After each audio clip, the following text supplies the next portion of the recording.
do trabalhador que foi a empresa, vamos supor, a empresa decidiu dispensar esse trabalhador. O que você faz? A empresa não colocou ele no limbo previdenciário, ela decidiu despedir esse trabalhador quando ele voltou. Independente de ser por doença ocupacional ou não. Se for doença ocupacional, de certa forma ele já está coberto porque ele tem a garantia empregatícia. Mas se não for, se for doença de qualquer natureza, se for um acidente de qualquer natureza, que não for um acidente de trabalho, de certa forma, se ele estivesse realmente apto, a empresa poderia mandar ele embora.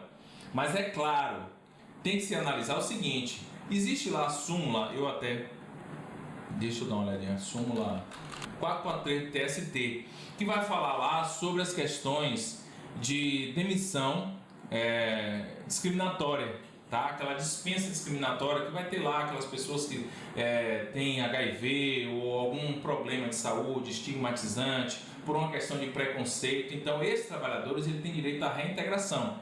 Se esse trabalhador, ao retornar do INSS, a empresa não quis colocar ele no limbo previdenciário, mas ela simplesmente decidiu despedir ele, e aí você pensa, mas ele não tinha garantia de emprego porque não foi acidente de trabalho, não foi doença ocupacional, mas aí nesse caso você vai fazer uma ação pedindo a reintegração por uma dispensa discriminatória com base na súmula 443, que diz lá, presume-se discriminatória a despedida de empregado portador de vírus HIV ou de outra doença grave que suscite estigma ou preconceito.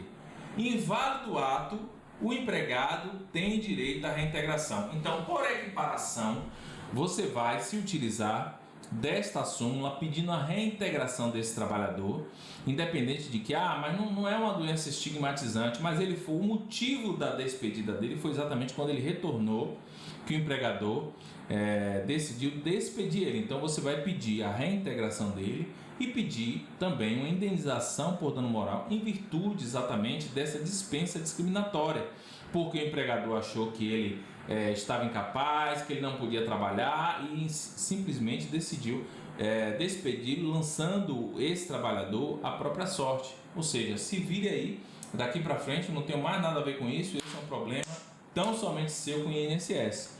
A gente sabe que as coisas não funcionam assim, então você, enquanto advogado, precisa não só orientar, mas agir de acordo com essas orientações aqui, porque é extremamente possível, tá bom? Já falei do fato de que quando acontece um caso desse, você tem que pedir primeiramente a reintegração e subsidiariamente você pede a rescisão direta com o pagamento de indenização para esses casos em específico, porque se você pedir diretamente as verbas rescisórias, pedir a rescisão direta, o juiz pode entender que você, na verdade, está fazendo ali um pedido de demissão, o que não comporta o pagamento de verbas rescisórias, por exemplo. Então o risco é grande. Então, para você não correr esse risco, peça sempre, independente de qualquer coisa. O trabalhador não quer voltar mais a trabalhar, mas aí você tem que falar para ele que ele vai assumir o risco. Ou ele pede para voltar e aguarda que o juiz julgue ou determine realmente que pague a indenização, ou então ele assume o risco do juiz entender que ele está fazendo ali, na verdade, um pedido de demissão, certo? Então essas são as orientações aí que eu acho que são plausíveis, que nós devemos nos atentar com relação ao limbo previdenciário. É algo que é muito comum. Você vai ver que no seu dia a dia é muito comum que o trabalhador que esteja afastado, ele volte para a empresa e a empresa, por vezes, desconsidere essa necessidade desse trabalhador, de receber esse trabalhador, ou até de auxiliá-lo na questão de reaver a possibilidade dele dele voltar a receber o benefício, do benefício dele ser restabelecido. Muitas vezes é o que acontece, a empresa simplesmente não dá a mínima e coloca esse trabalhador no limbo previdenciário. Diz para ele, se vira aí.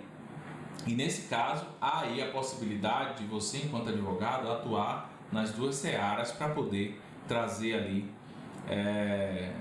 fazer com que o direito desse trabalhador ele seja observado e que ele seja cumprido, tá bom?